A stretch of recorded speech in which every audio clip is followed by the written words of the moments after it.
Like just yelling it, like "Yo, monkey tits! Yo, monkey tits!" That's really bad. That is really bad. Motherfucking goddamn orange peel beef.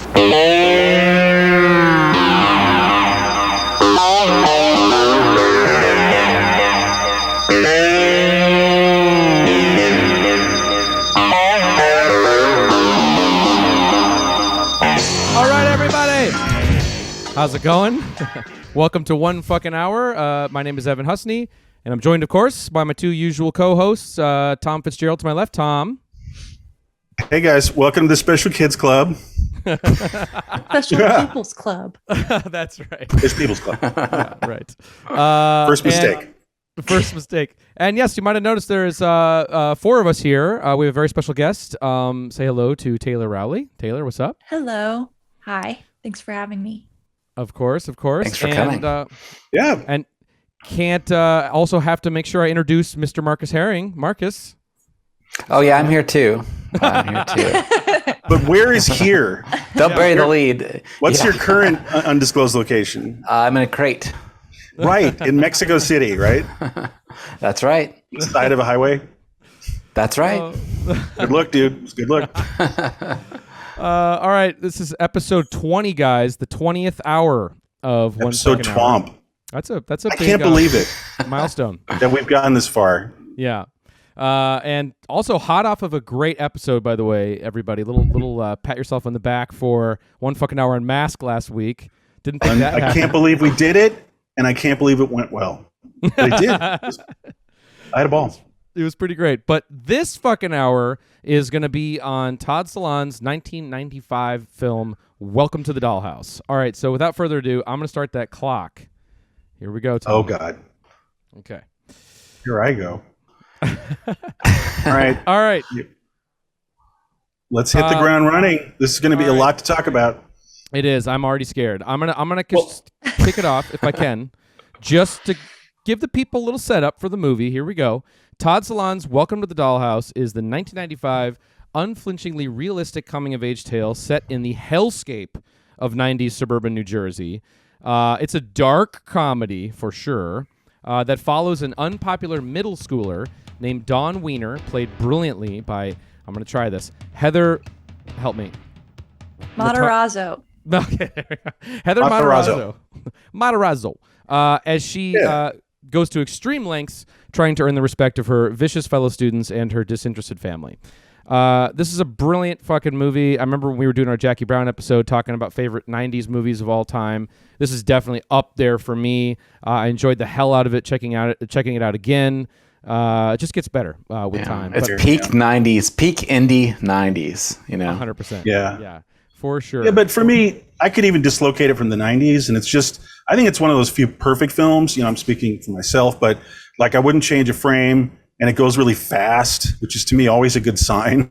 It just flows like water, you know, and it shows a lot of people. Quick side note is if you don't have a screenplay and a good screenplay like Todd did, just don't even make the movie. Licorice Pizza. Oh, did you see it? Maybe. Okay, we'll talk about that. Why? Credit. I want that time back in my life. Okay, good. See, good. Awful. Okay. Awful. All right. Not during the Dollhouse episode. Yeah. That's another fucking Go ahead. All right. But let's kick this off. No, it's super engaging.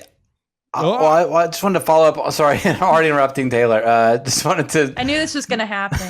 All right. I just want to follow up on what Tom said and say, yeah, it's super engaging. And like, one thing I love about this movie is you don't know where it's going. You know, you don't know where, you think you know where it's headed, but it keeps going. So anyway, I was just trying to backing up Tom there. But let's officially kick this off to Taylor. Taylor, tell us about the first time you saw this movie. I'm assuming you love this movie too. But yeah, tell us, I love this movie. Tell us the first time you saw it. How did you come to see it? Give us your origin story with the movie, if you can. I was trying to remember when or how I first saw it. I know that I had rented it, or my father had rented it for me from the video store. I remember, I don't think I was in love with it right away. I think because it was hitting like way too close to home. And also I was around that age.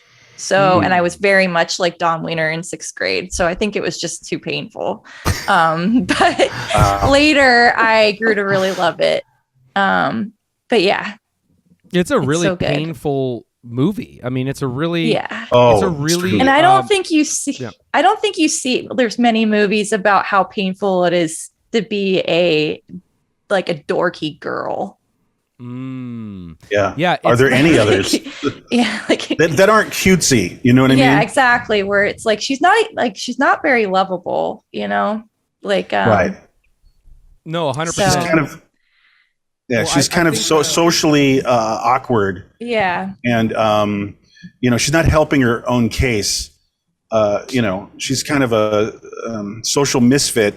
And but I was thinking about it too, that she really is just a good person, obviously, and clearly. It's just she's going through what everyone had a problem going through, but then it's extra double insane. Like, it's so compounded. I think she would have gotten through things better and not have been so maladjusted socially, obviously, if people didn't treat her that way. And I think the 1-2 punch is, I think she could have handled school, but not the family and school.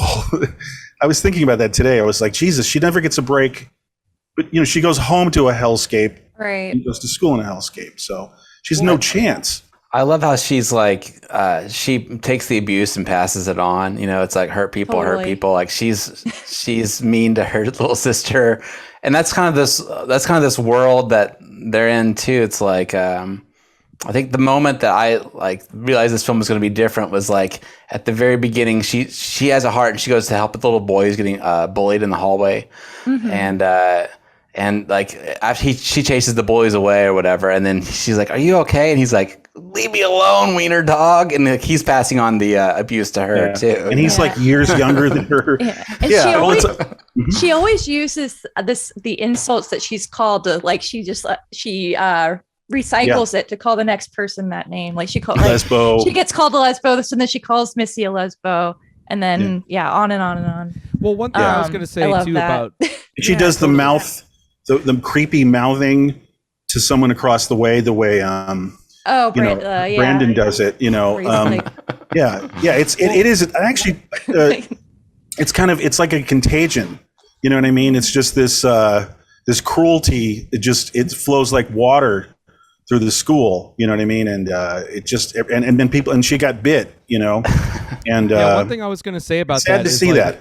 It's like with this, with her character, I think what this movie does so well more than any other film is, like you were saying, going back to showing the sort of chain reaction of kids being really cruel to each other, and showing the hierarchy and the food chain of like a middle school, high school sort of situation. But I think the one scene, and I actually forgot to pull it, but the one scene that I felt was where she's the most cruel, and it's actually quite shocking, and it actually shocked me watching it back, was that scene when her sister has the phone and wants her to talk to the other nerdy kid, and she's just Ralphie, her friend. Ralphie's her friend, her only friend. So sad. Yeah. And it's he's so cruel. But I think it's also it's a brilliant moment because it's so true to life in a lot of ways, and that like you wouldn't really see that your nerd protagonist like in any film. Imagine the 80s or anything where your nerd protagonist is behaving in that way. It's shocking. It's like totally wild. You don't have any sympathy for her all of a sudden, and you're kind of repelled by her. It goes back and forth. Look, Todd made a film about people who have complexity, even though these are children and they can't even be complex about complexity. So it all boils down into like just brute insults and even physicality, So they're all. I always think of it. They're all emotionally blind. All these kids, even some adults in the movie, and even in a lot of his films, they're literally blind emotionally, and they're just fumbling around and they're like falling because they just have absolutely no skills. Not social skills, but their own personal emotional skills, but they have to deal with them because they exist. So they have to suppress them or sublimate them and throw them on someone else, or act out. And it's just like it is like a virus. It's like some horrible affliction. And when you're young, you don't have any context for it. You know what I mean? You're a kid one day, and then suddenly you have all kinds of emotions. And they happen simultaneously sometimes, So it's what I was saying is it's understandable that Dawn has would be in bad shape because it's not uncommon for most kids. But the absolute cruelty and the ostracization, what is that word? She's ostracized by like everyone in her two groups, the school and the home, and it's almost like, what do you expect her to do? It's relentless cruelty and it's pure alienation. Mm-hmm. Wiener dog. Just to piggyback on that complexity, though, it's amazing that it's so dark and disturbing, and the cruelty, like you said, but at the same time, it's such a funny movie too. It's so funny. And it's like, did you, Taylor? You felt some affinity with her. Like, did you watch it straight? Like, wow, this is a heavy kind of drama, and you weren't really laughing. Did you ever laugh in that first viewing? I mean, it was so long ago. I probably did. I mean, I definitely loved the songs in it and her dancing. So I'm like, I think I thought that was really funny. We should watch that. Right. Okay. Yeah, let's do it. All right. With her man, with one of her New York City men, Steve. Okay, here we go. And I was saying that Steve she's in love with a T-neck 10, like a hot guy for like Central New Jersey, I was going to say, like, for a dorky little girl, she actually has a lot of male interest in her. She's got a lot of action. She's got Brendan, and Ralphie's her best friend, like male Ralphie's best friend. probably in love with her. She's got Steve, so. Her dance card is full. Yeah. Yeah. Well, and her dance is legendary here too. Amazing. That's a great moment. Yeah. And this movie also that's a tribute to Heather. We were just suburban. I love when garage she's band. like, she's like, you can see her like, is this cool? Yeah. Like, like, can I let it all hang out for the first time? Yeah. Yeah, I love that. But if you'll indulge me, Evan, I mean, why not? Let's follow through on this. But just the one personal anecdote I would have is I was watching this on like cable, I don't know, movie channel or something, and I never actually heard of it. And I was like, and I came into it in the middle, and there's one scene where I went, oh, I love this film. And it was not about like, it was about the filmmaking, actually, which we really should also get into. It's like, it's the altar for Steve. So she falls in love with Steve when she first sees him, first hears him singing. And she does this weird, very classic kind of kid ritual of making a ramshackle dollhouse with like glitter, bedazzled, like a shrine. And it's like, shrine, even better. Yeah. And she's like, Steve will love me forever, Steve. And let's watch that. And that's when I went, oh, this is just fucking great filmmaking. It's funny. It looks cool. It's interesting and amusing and engaging and entertaining. So just let's look at this real quick moment. And this is when I was like, this is something else. This is a special film. Steve, hear me. You will fall in love with me. You will make love to me. You will take me away from this place. Like Dawn Voodoo. So, I just love that. And and speaking of Todd, I mean, Todd Haynes, excuse me. He was reminding me of him, but Todd Solondz, like, this film allowed us to see any other films by Todd Solondz. And just a quick note, I was just thinking about all of his work recently. And like I'm saying, this was his hit, his only real hit that only really broke through, and like even like normies could enjoy it and watch it and know it. But he was so uncompromising. I tried to think today, he never even tried to follow it up and like meet the world, like, a little like quarter, to be more acceptable. In fact, he was going in the opposite direction. In fact, he brought up these same characters in Dollhouse. And I don't actually want to spoil another film. Yeah. But he's you could say very cruel to these characters who do return in his films. Like the saga of Dawn and her brother.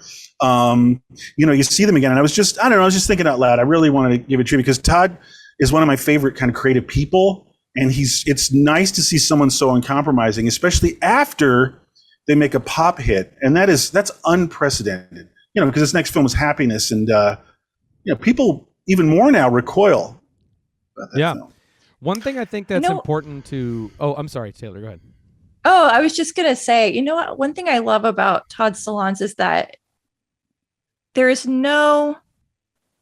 there's no clear influence in his films whatsoever, except television. Like because they're all like this in particular is like a perverse sitcom, Totally.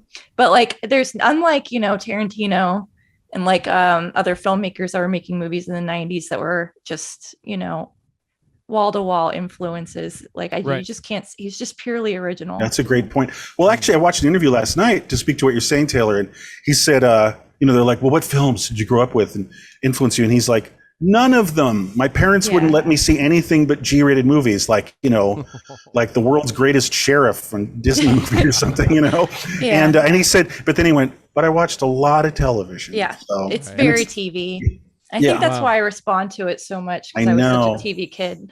Yeah, good point. Yeah. So. I think even though it was like are you gonna go ahead, Evan? You've been waiting in line for a while. Thank you. The one thing I was just going to say, I think it's really important when talking about Todd and his movies, is that like a lot of filmmakers, he likes to set his movies in a city or state of origin, which is New Jersey. These films are so important to New Jersey. I mean, not to New Jersey, but about New Jersey, because no. There's a real feel of place. Oh my in God. all of his films. Yeah. Raimi, who was on 2 weeks ago for our Star 80 episode, she's from New Jersey and says that Todd Solondz movies are some of the most authentic representations of New Jersey life. Like fuck Sopranos, like it's Todd Solondz, man. That's what it is. I bet, and I can relate to New Jersey a lot too, growing up in Minnesota, because I think there is kind of a connection there where it is a very ordinary place on the facade, but a lot of deep, disturbing shit happens beneath the surface. And I'm gonna get to you, Marcus, because last week you threw out the claim that kids weren't really that cruel. They're more cruel in films than they are in real life. And I talking about Mask, yeah. Oh, I see. He was saying how like, and I know what you meant is like such an enormous disfigurement. Right. It's like kids wouldn't they bite their lips, and you, especially Evan, was like, not in my school. No way.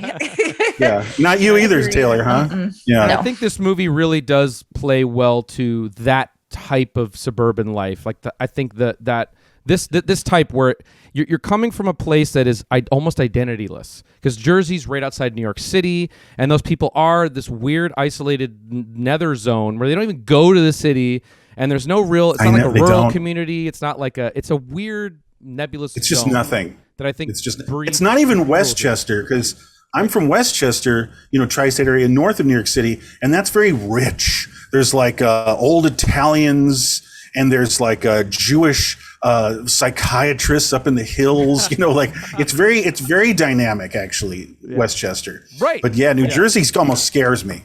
Right.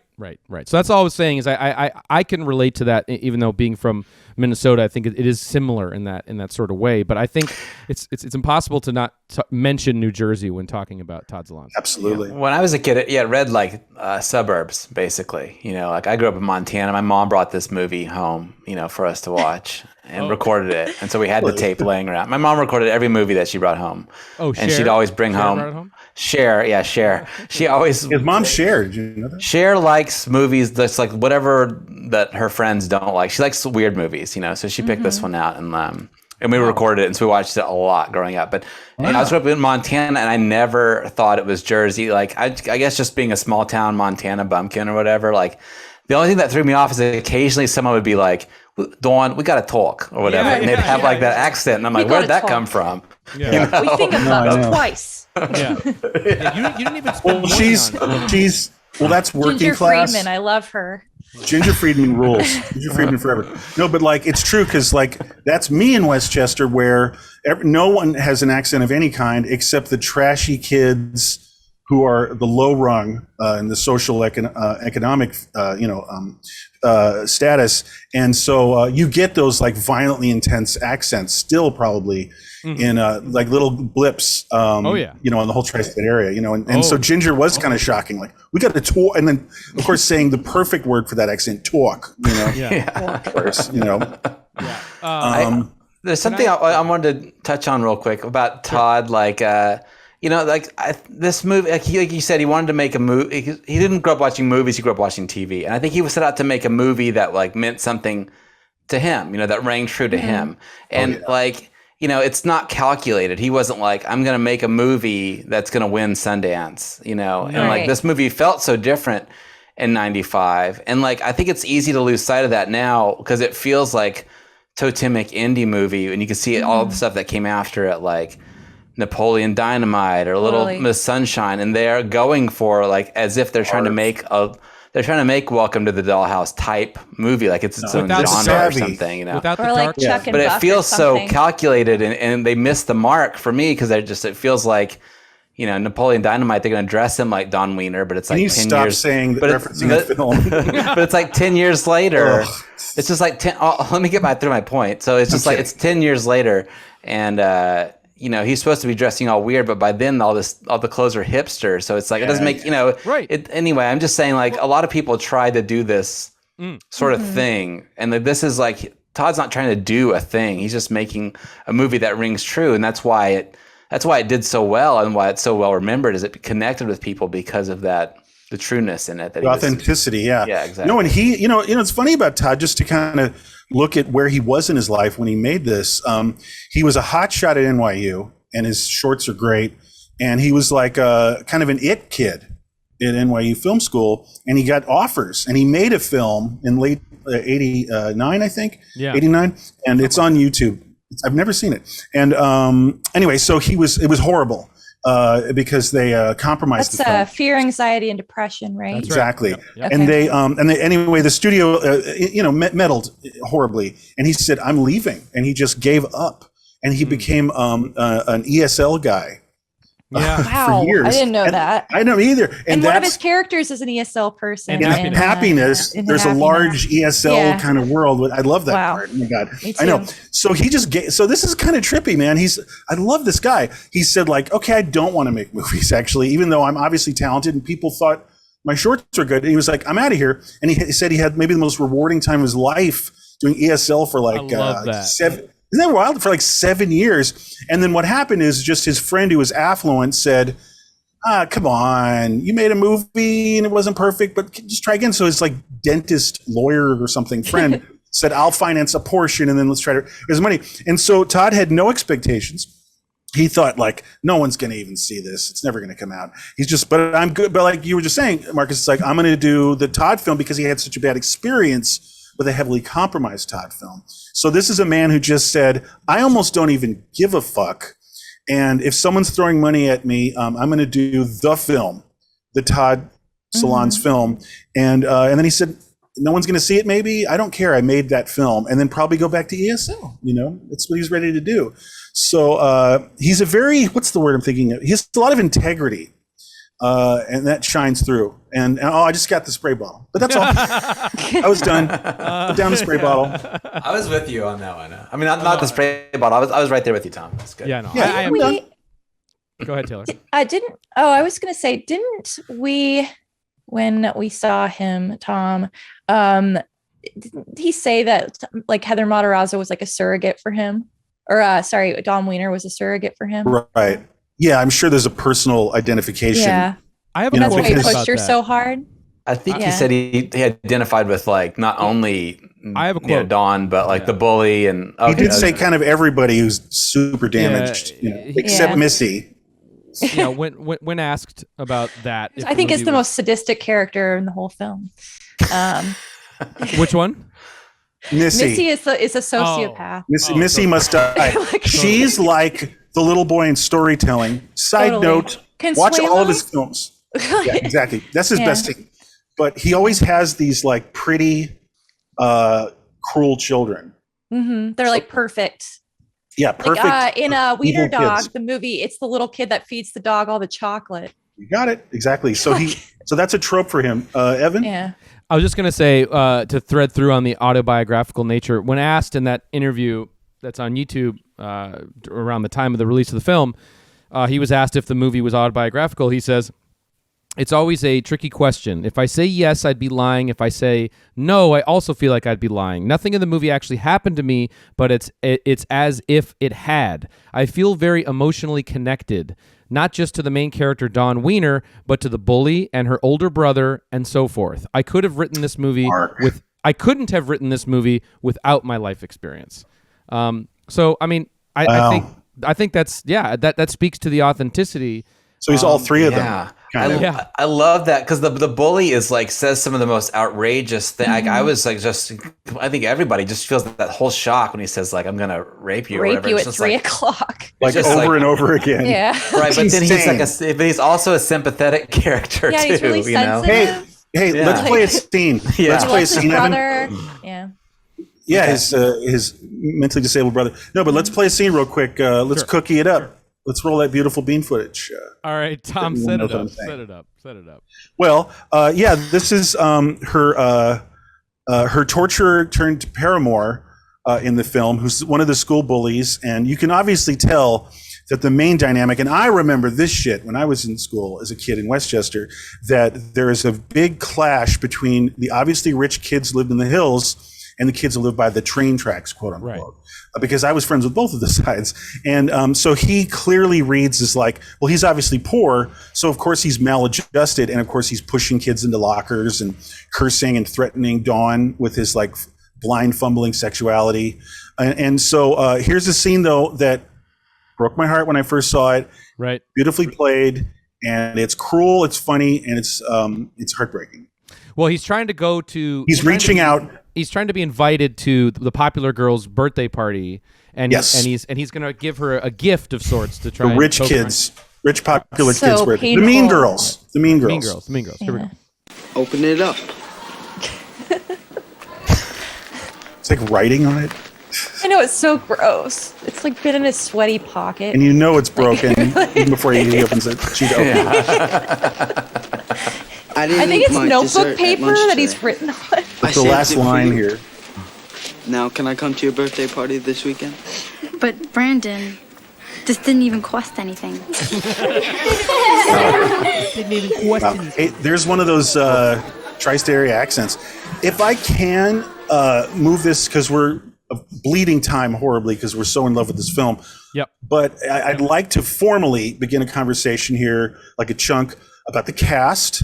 You know, we talked about Todd, we talked about the film itself, but he had a great eye, and he cast, Heather just, he saw like, hundreds of people, and he went, no. And he's like, oh my God, yes. Same thing with the guy who plays Brendan Sexton III.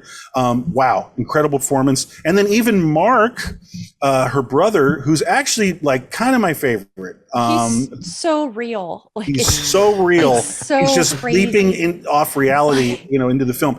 And so, and I just want to say real quick that the actor, what's his name? Matthew Farber. Matthew Farber. He passed away 2 years ago, and I don't know if really I didn't know it till I Taylor only mentioned. knew that today. Yeah, and I I really was love him, heartbroken. and I just wanted to maybe spend a second with him, and we could watch a quick clip. But I was thinking today too that he's cruel to Dawn, but he's not the cruelest in that family, because you know what?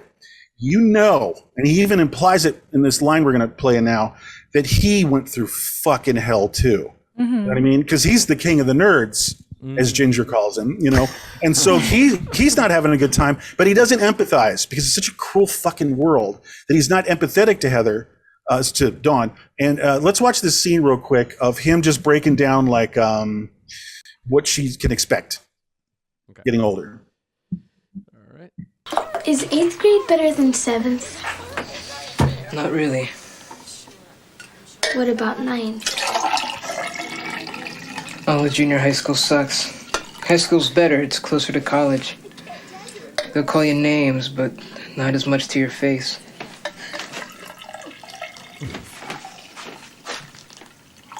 How did you feel being kidnapped and being held hostage? Were you scared?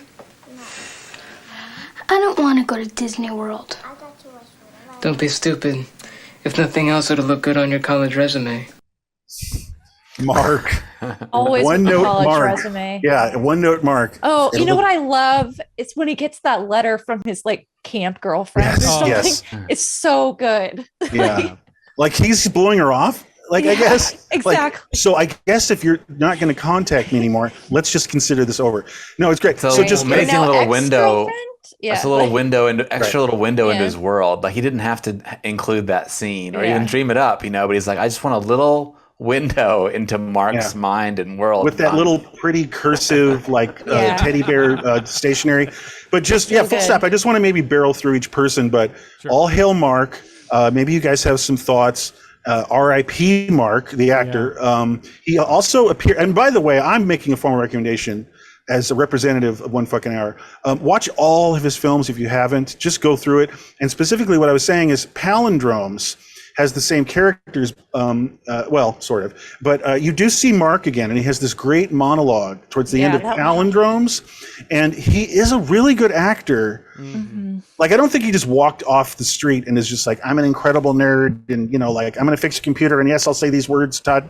Like, he's an actor, and you really see it in this, but also Palindromes. So just making a recommendation. Any other Mark feelings? They are all great actors, but I do think it really speaks a lot to Todd's talent that he's able to take these like first time actors and that aren't big names, and like you're just glued to this movie, and he pulls so many great jokes out of these people too. I don't know, it's so funny. He's doing such a good job with these people that are like not big name actors. And to me, I think that's why I like this movie better than his other films, I think, is because I'm not as distracted by Danny DeVito or something. You know? That's never my favorite. It's sort of like how on a show you like, the first season is just good and it has the cast. Then the second season, it's like, you got to start adding the big names. Start getting guest stars. It's guest star porn, and it's just like, stop. David Duchovny and stuff. Like Jeff Goldblum. Right. Like, no, that's not the thing. So exactly that's valid. that, but I'm a distorted huge fan of Todd S. So. I also, I love them all. I love them all. Yeah. Dr. Evan? I was just gonna ask Taylor about Mark. Any specific Mark feelings or? I really like that he, I wouldn't call him a mean nerd, but he is just steely. I love that he stands up to Steve, like when he's playing the clarinet and he's like, you got it wrong. Like, you were really flat, play the A, and he's totally just stares him down and is not afraid of him at all. And usually you would see a character like that. Well, I think he got tough through hazing. He just stared, like, just the way that, exactly. That's what I'm saying. It's like prison or something. Well, where he's just staring at him. And, no, but she's right. It's like he's like been through the yard for longer years than Dawn. That's so fucking true. And he's also, and God, I'm sorry everybody, but like if you watch his monologue in Palindromes, it speaks to kind of where he was earlier in his life in Dollhouse. And what I mean is, I think when people are not having a good time in their lives, they aspire and they think, forward. It's like he's just like, I want to get into a good school, and then I'll make money or something, and then I can buy a wife or something. He's just like aspirational. It's like, because this isn't good. Right now, every single thing he says has to do with college. Yeah, it's like his resume. But it's aspirational because exactly. Because he and Dawn are like, get me out of here. I was thinking about that too. You hear Dawn's altar. It's like, well, I'm not just New Jersey, but the whole trip. Is life better? Mm-hmm. Well, multiple people in the film are trying to get out of New Jersey. Steve's trying to get out of New Jersey. Right. They both go to New York. And then Brendan runs away to New York. Yeah. Everybody's trying to get out. Jersey is the type of place that you just are trying to get out of constantly, I feel like, Yeah. That's so does it Bruce Springsteen? Right. Isn't he born to run? Should we talk about Heather real quick? I actually have a quote. Please. Marcus. I was just going to say, it's been referenced a couple of times that we did get a chance to meet Todd and Heather and Brendan. And Brandon. All eyes were on Brandon. And I talked to Heather for a long time, and I was like one of the few people I like super fanned out on, of course. Yeah. And I was just pretty much talking about how much my mom loved her the whole time. But there was, I feel like there was some sort of weird tension or something like with her and Todd, right? It was weird. Yeah. He had some sort of maybe she got called wiener dog too much after this movie and then held resentments against him or something, right? I'm not sure, but for some reason she's not in Palindromes. Like maybe they had a very close relationship. Maybe they identified with each other too much or something. She was 11. She was 11. I think maybe she was I don't know, but that's interesting. But we saw. Hey guys, I don't want to.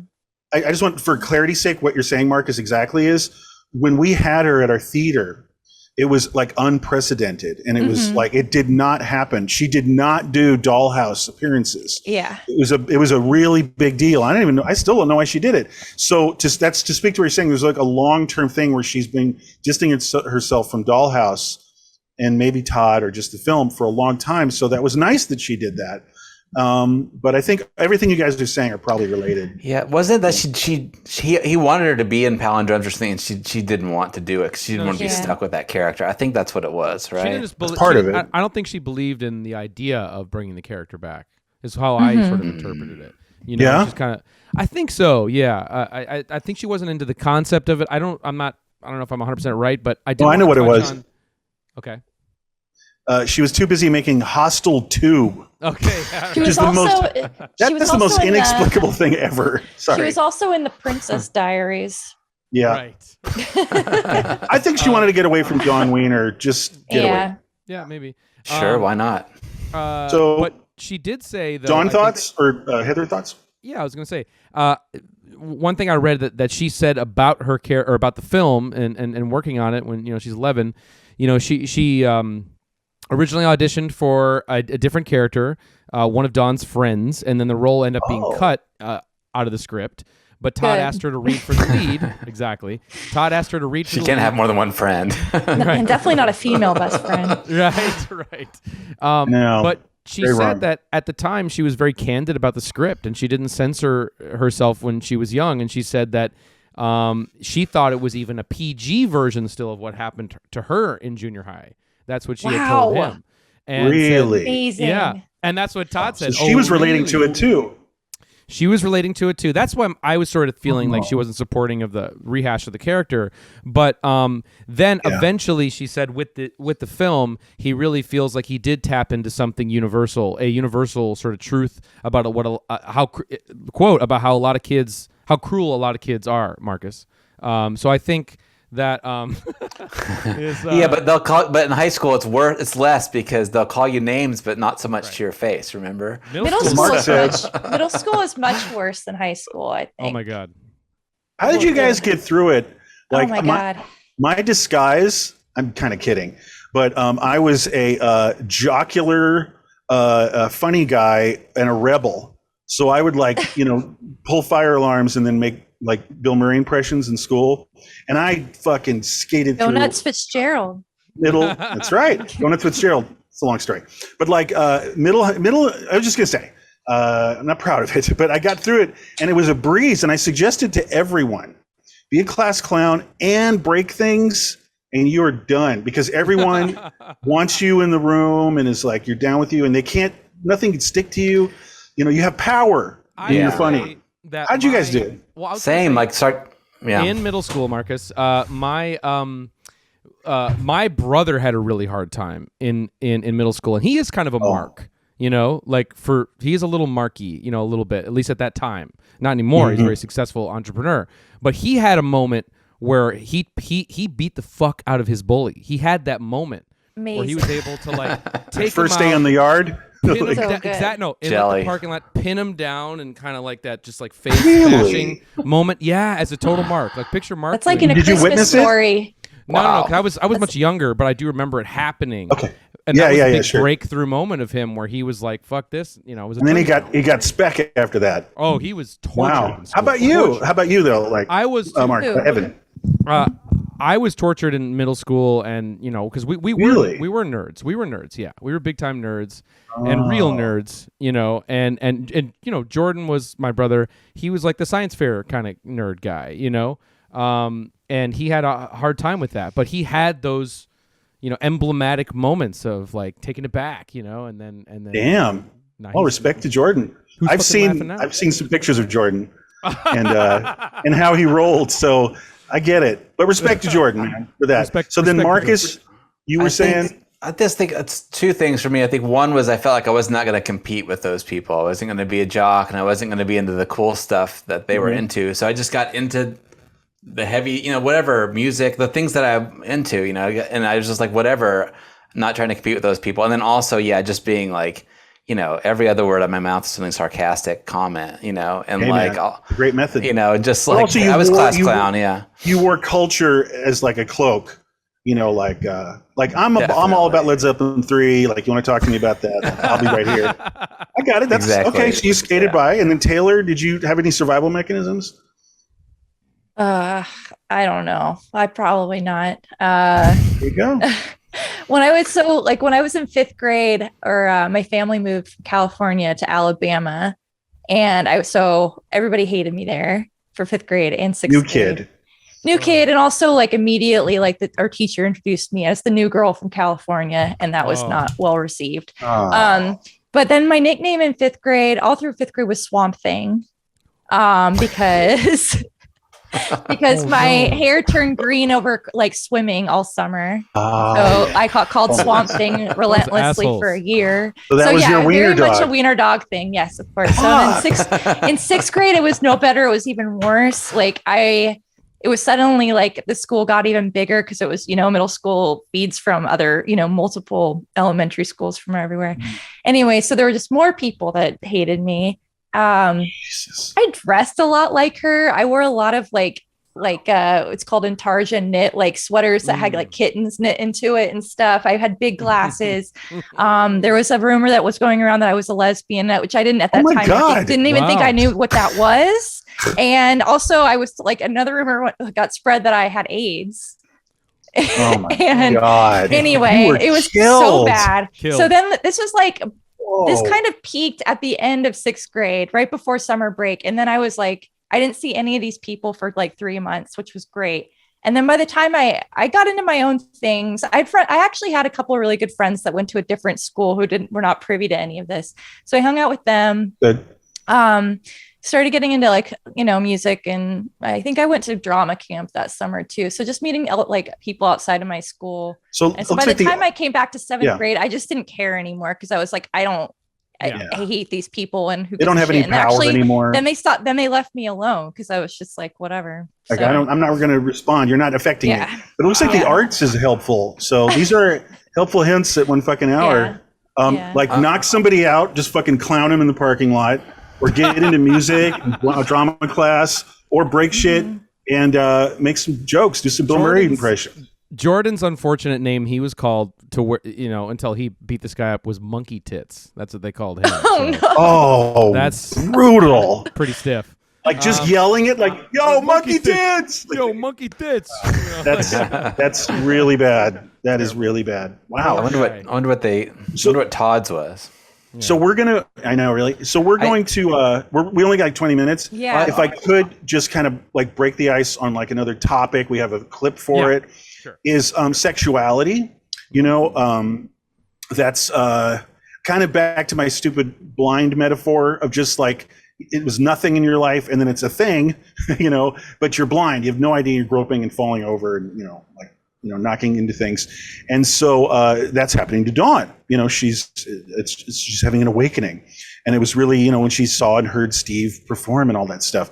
So I thought Todd loves all this, and he found a lot of amusement in that great clumsiness of fumbling around with sexuality. And there's a really hilarious little run. We should just play it, you know, and look, Dawn's finger confusion. Okay. This is really good. Okay, here we go. Is it true? We finger fucked once last spring. That's it. It's all over now. What else? Well, I was wondering if I might have the chance if you wanted to go study with me. Not a chance. But...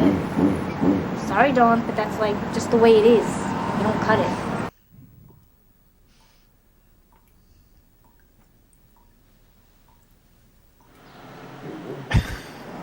We finger fucked once last spring. That's it. It's all over now. There's that amazing other moment too where she goes up to Steve and is like, "Do you want to see my fingers?" She's displaying. She's just displaying her hands to Steve when he's eating the fish sticks. It's like after, and you know, she sees some correlation maybe because she's playing the piano with her fingers. And then she's like, these fingers, maybe you like them. You just heard them.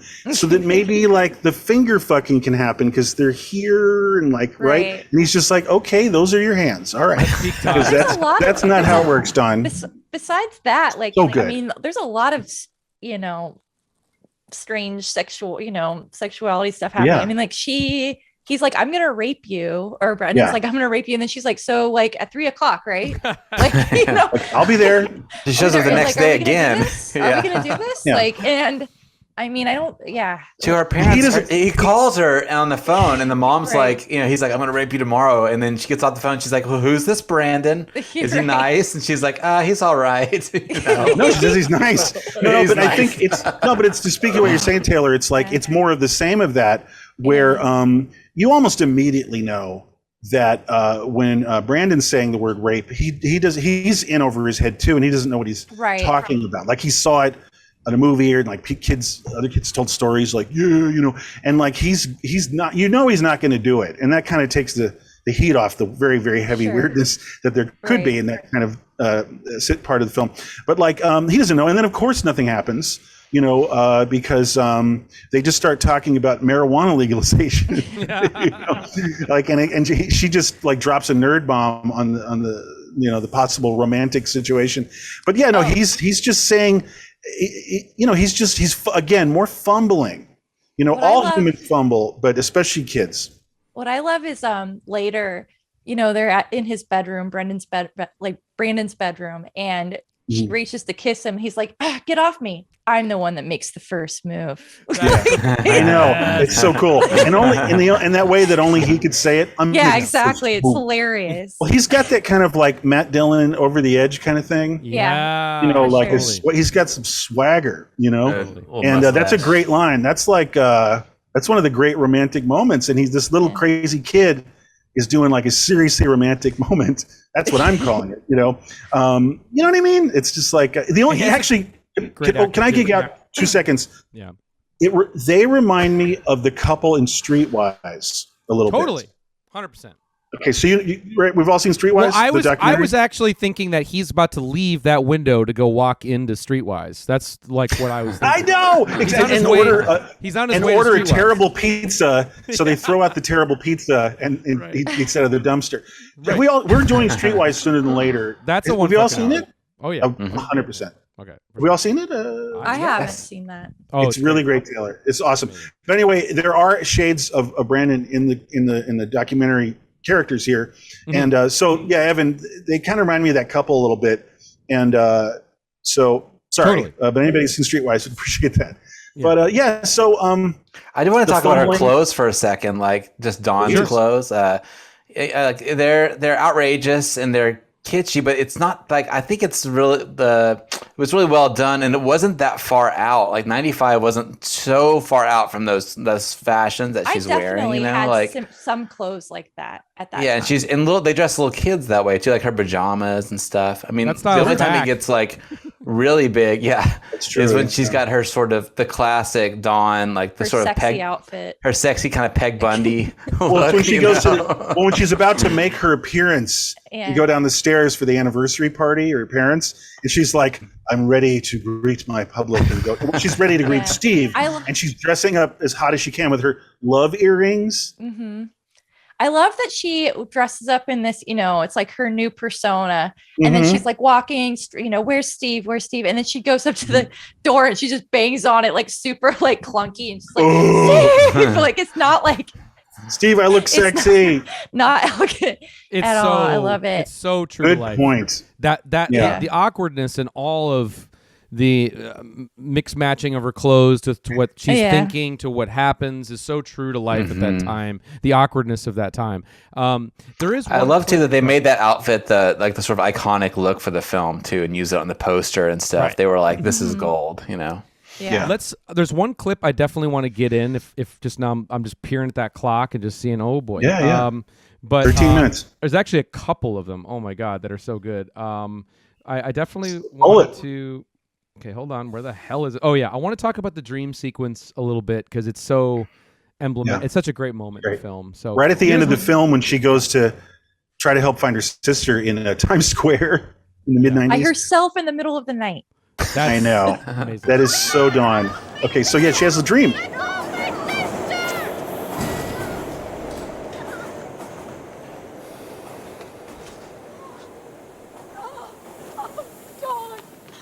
Oh, Dawn, you're the best daughter a mother could have. I love you so much. I love you, Dawn. Me too. I love you. Oh, Dawn. I love you. Dawn, I love you. And you know, I've always loved you. Everybody. And then it's like car honking homeless guy. Yeah. That's everything. That's Todd Solondz films. That's you what know? she wants. Like that's not. She doesn't want to leave New Jersey. Like she doesn't want to even go to Disneyland. She just wants people to love her. You know. I love Ralphie's blue mouth from like eating candy. Yeah, or like I thought it was like a blue slushy or whatever. Yeah, something like that. Something like that. Yeah, some Yeah, 7-Eleven shit. All the production design and stuff is so good in this. Like you know the world. Like I don't know the slushy. They drink slushies earlier in the film. They're like Dixie cups. You know his car. Right. There's all those The little details. Yeah, details that are so. Yeah, when they're playing pinball and then she he knocks. She calls him a name or something. I think she calls Brandon a retard. Yeah. And that's when he hits her slushy, but that's when I think he's into her because she like called him out. Yeah, because she's got some sass. Yeah. You know, and well, first of all, he probably identifies with her as like, oh, you're another kind of like broken person at the bottom rung of like everything in your own way. So there's some identification, and that's what I was saying. Like they're my couple, dude. Like and there's I don't know if we need to play the scene or anything like that. And you're gonna maybe I was gonna say real quick, like the footage over it. What's the friend's name again? Ralphie. Yeah. Ralphie. Kind of seeing that moment and seeing Ralphie and that whole scene and him and the whole deal. I actually wonder if Todd was into comics at all. Like, do you think he was into Daniel Clowes or like any of that stuff, or do you think he was just on it? Not even. Well, Clowes is a contemporary kind of, but I think it's just TV, dude. Yeah. Yeah. I think it's just Love American Style, like totally, and Brady Bunch. Three's Company. I think it's it. Yeah. I mean, Taylor's right. It's just like there's nothing else but television, you know. Oh, and to speak to this, Or like Family Affair. Yeah. He's a good film director too. I mean, just like in terms of the blocking and stuff that goes on, there's like sophisticated shots in this. It's not like boring Wes Anderson stuff where it's just like every shot's in the center or whatever, Static. just like lazy blocking, like stylistic. Like when she's running around the party, like it's well orchestrated, you know, and like where the camera's tracking with her and it's telling storytelling, and it's really dialed in. It's a step beyond TV because you know he's really intelligent, like sophisticated. The inspiration, you know. Yeah, sure. Not necessarily like the blocking and all that, but I think this is something I hadn't noticed. I haven't actually watched this in a while, but like there's just a nice little detail, which is also very sitcom and very specifically Brady Bunch. Taylor is, and you heard it a little bit here, swirling melodramatic music that is obviously just like a total cornball trope. You know, like da da da da da da da, like Awakening. You know, like a couple running towards each other in a field. Like that's such, because what it is he's into 70s television, which is rehashing Hollywood tropes. So it's like Divorced. It's like by proxy. So it's like old Hollywood tropes and melodramatic music. Yeah, like Love is a Many Splendored Thing, like running towards each other on the But yeah, it's processed through like 1972 Bobby Brady's falling in love. Right. You know, and he's got braces and smiles or something. So it's so sick that's where his head's at. And it doesn't, it just, you're so right. It just never reads as film. It's a mutation and it really distinguishes itself. It's so true. Cause you know, while everyone else is doing like, well, frankly, kind of macho tributes to like, you know, iconic cinema, you know, all that tedious fucking Hawks, Ford, all that shit, Bogdanovich guys from last week. But like, but what I really love about Todd, well, this is the point though, is he isn't just making TV shows and he isn't just doing crap like Two Girls and a Pizza or whatever that show is called. Two guys, a girl, and a pizza place. Thank you. But he's making real films. And I will say this, just to plead my case, there's one specific moment where I thought this is just great filmmaking, and it's beyond kind of TV in a way, but it's when she's looking at Brendan after he left through the window. I don't know if you can get it, but his room that she's, you know, still in there and watching him run away. It's dark, like the way this is lit. It's not very Brady Bunch, you know? I can't. It's after school special. Brandon, Yeah. wait! But he really gets, there's the lingering shot of her just sitting against that window. That's just great filmmaking. Yeah. That's all I mean. His world's really dirty and like desaturated. Yeah, yes, exactly. Gloomy. But just this shot, I'm talking about right here. That's great. Yeah, that's awesome. That's not what people think of with Dollhouse. There's a That bunch kind of great shots. Like there's another one like when in the hallway earlier after the kid yells, leave me alone, wiener dog or whatever. There's a great shot of just her in the hallway in this big empty hallway, and she's like in the front, and it's a great shot. It's dark, like the lighting, the daylighting coming in. I love all this. I love all this shots of her. Like there's one where she's just staring at herself in the mirror. There's I love the shot of her just like that. Lots of shots of her just at the kitchen table. Oh yeah. Yeah. But they're so good. Well, one thing you said, So, yeah, Taylor, just that big really, up to his filmmaking. There's one thing you said, Taylor, just watching that clip that just reminded me of a quote that I did catch from Todd about this movie. He said, I just want to read it because I think it's funny that we caught up on that, and it circles the thread with TV. He said, I started writing Welcome to the Dollhouse around the time of his first film. I couldn't think of any American films that dealt in any serious way with childhood. Children in American films were either cute, like little dolls, or evil demons. The early drafts of Dollhouse were all darker and more depressing. It took time to find the right level of bleakness. My hope was the film would succeed well enough to let me make a living doing after-school specials. So, his fucking Brandon's house feels so rage, or like one of those.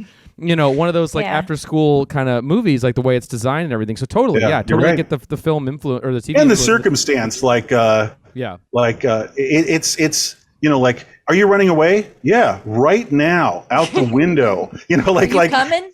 Yeah, it's like it is like a slightly it is the fever dream kind of unreality of like a scripted thing, but subtle, Yeah. Because anyway.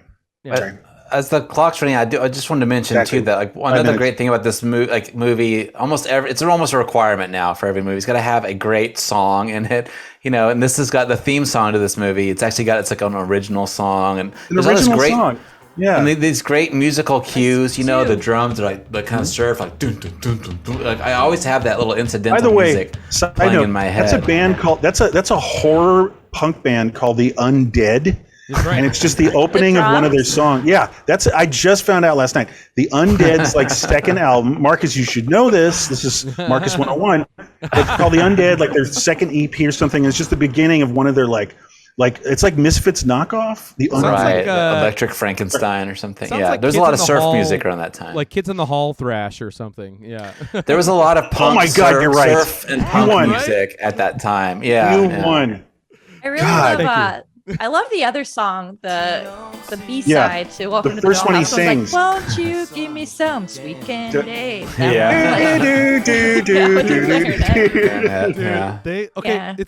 and Debbie Gibson. Totally, Debbie Gibson. Yeah. But those original songs, his friend, this woman, she just wrote some songs, and that's funny because modern times they would have found something with music supervision, and this really cool deep cut thing. But it's let's just make some weird dumb pop song that no one's ever heard because we just wrote it for the movie, and it's the themes. It's there's a theme song, which again is all so television. It is it has TV, it's here's our movie, and it's going welcome to the dollhouse. Right. It's so unconventional.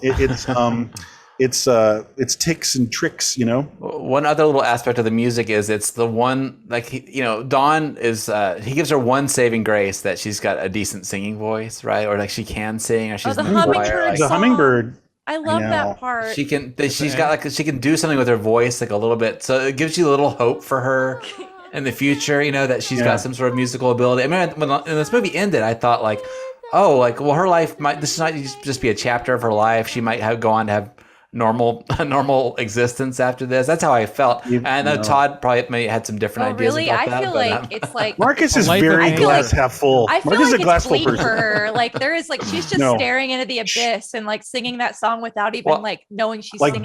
Dead eyes. Yeah, one dead word. eyes, just shell shocked. She's the last shot of her is she's shell shocked. Oh she yeah, got I back don't mean from Vietnam. Yeah. I don't mean her Okay. attitude, but because she's shell shocked. But I think she's got she has some sort of talent in life that like something, you know. I don't know. I always thought that's why people people connected with this movie. Not everyone, you know, had a horrible adulthood to follow up with their terrible middle school experience. Dawn did. Dawn was smart. Actually, one thing. This is good that we talk about at the end because we're at the end. But like, you know, that we could hypothesize. But unfortunately, one of his films very much hints at Dawn's future. I will not spoil it, but watch all of his films. You'll find out. Okay. But Dawn was smart. Okay, that's all. Just saying, I think Dawn had smarts, but it was suppressed because, you know, of all her social attacks. Of course, she's going to live a lifetime of anger after this and resentment, for sure. But I just want to quickly get the hammer scene in before we all regret it. Please do. Okay. With the very Todd Haynes style. Yeah. Thank you, sir. Yeah, one of my favorite moments in the movie. Fucking great. So good. Feel free to talk over it. Yeah, he's fed up with. She is fed up with her adorable little sister, who everybody loves, Missy. She happens to be having finished smashing the home video of the anniversary party that like everybody was making fun of her. Yeah, because there's footage that they kept playing back, like Henry Portman's serial killer, of Missy throwing Dawn, right, Evan? Dawn Missy, into the pool and laughing. Yeah, Missy. They just keep rewinding, like, let's watch Missy throw Dawn into the pool with her little outfit. And they're just laughing their ass off. So she destroys the VHS tape that had that clip they kept watching. And she's like, well, I've got this huge hammer in my hand, and it's chilling, beautifully filmed. I get it.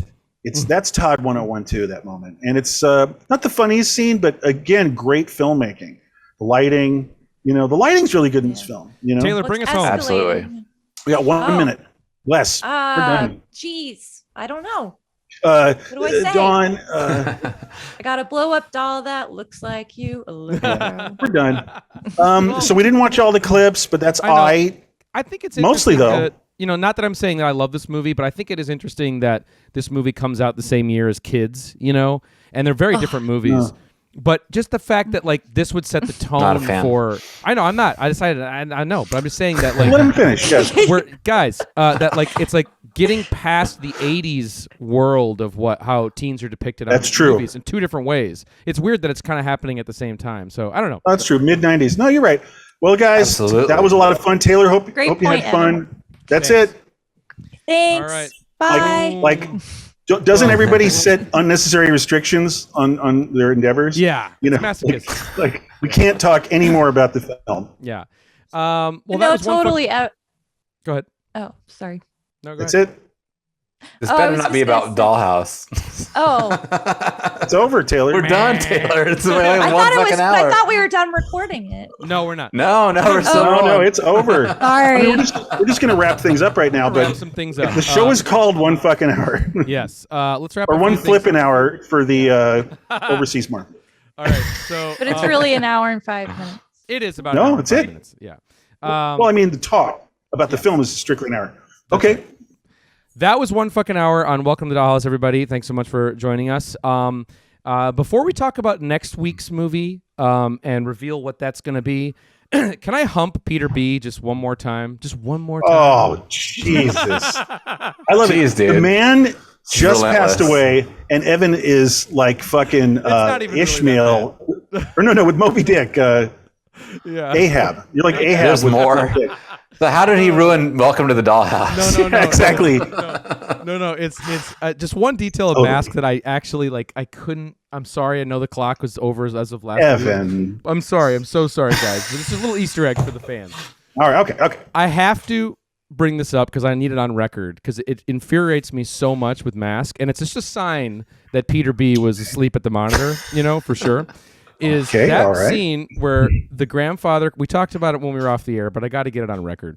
When the grandfather comes in with the baseball card and the missing baseball card, and then he puts it on the vital final Brooklyn Dodgers card, yes. And he puts it on the cork board or with whatever, the tack going through the fucking card.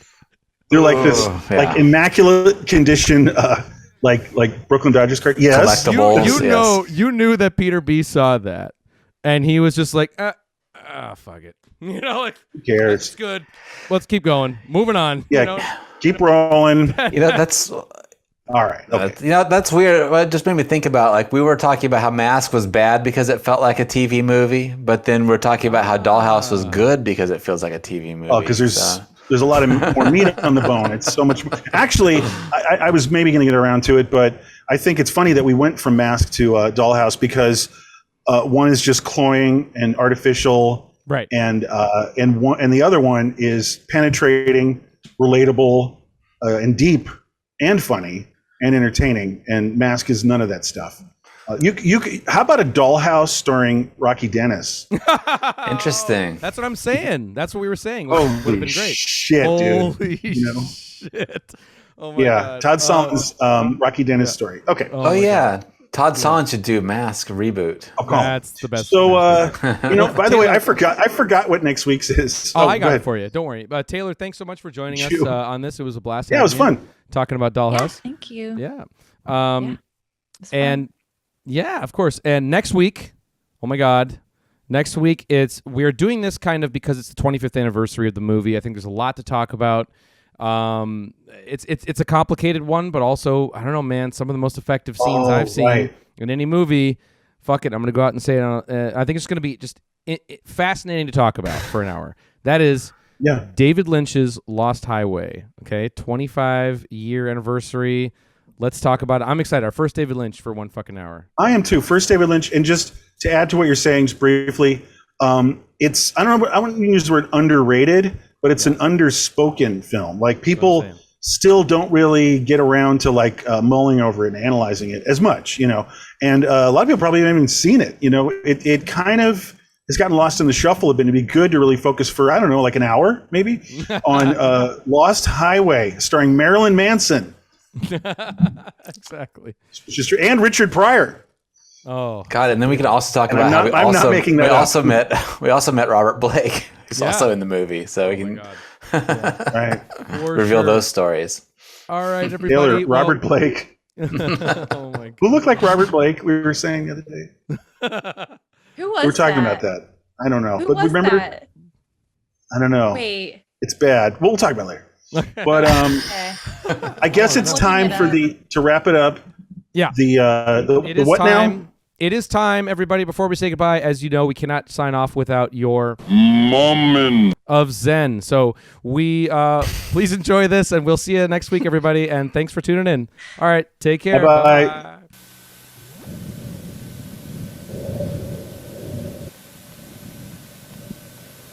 Feelings, nothing more than feelings. Trying to forget my feelings of love. Teardrops rolling down on my face. Trying to forget my feelings of love. Feelings, for all my life I'll feel it. I wish you'd never left me alone with only feelings. Whoa, whoa, whoa. Feelings. Whoa, whoa, whoa. Feelings. Goodbye. Adios. Dime. Solamente dime. Como olvidar mis sentimientos de amor. Dime, si siempre vou así te amei, porque ahora la la la la la la.